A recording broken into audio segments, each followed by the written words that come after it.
À l'âge de 12 ans, Muhammad, paix et salut sur lui, voyagea avec son oncle vers Damas. Pendant ce voyage, Allah le gratifia d'un nuage qui le protégeait des rayons du soleil. À Bousra, une ville sur la route de la Grande Syrie, un moine Bahira nommé Girgis les invita à manger.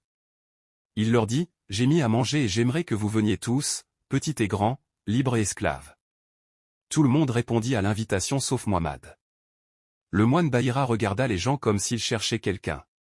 Il dit, « Je veux que personne ne décline mon invitation. » Ils lui répondirent, « Nous sommes tous là sauf un petit garçon qui est resté avec la caravane. » Ils le firent venir.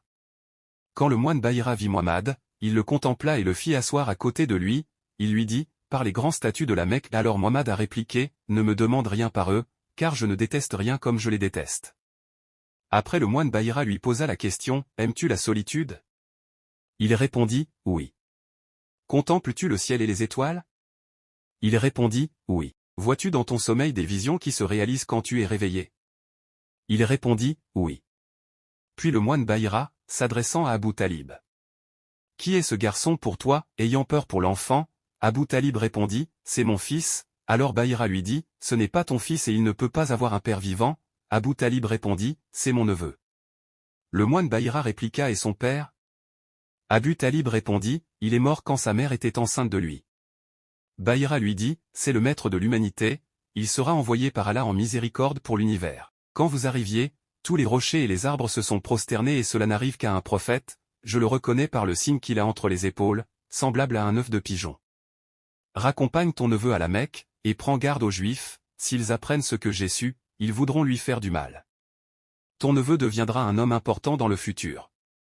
Nous trouvons cela dans nos livres et dans ce que nous ont raconté nos parents. » Abu Talib écouta, étonné renvoya Muhammad, paix et salut sur lui, à la Mecque.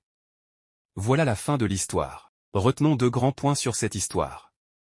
Le premier point à retenir est que les anciennes communautés avaient reçu dans leurs livres de la part de leur prophète l'arrivée de notre bien-aimé prophète Muhammad, paix et salut sur lui.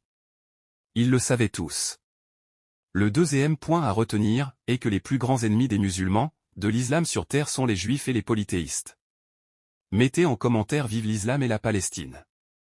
Pour plus de vidéos, histoire et conseils islamiques, vous êtes sur la bonne chaîne. Abonnez-vous et activez la cloche de notification pour ne rien rater de nos prochaines publications. Que Allah vous récompense.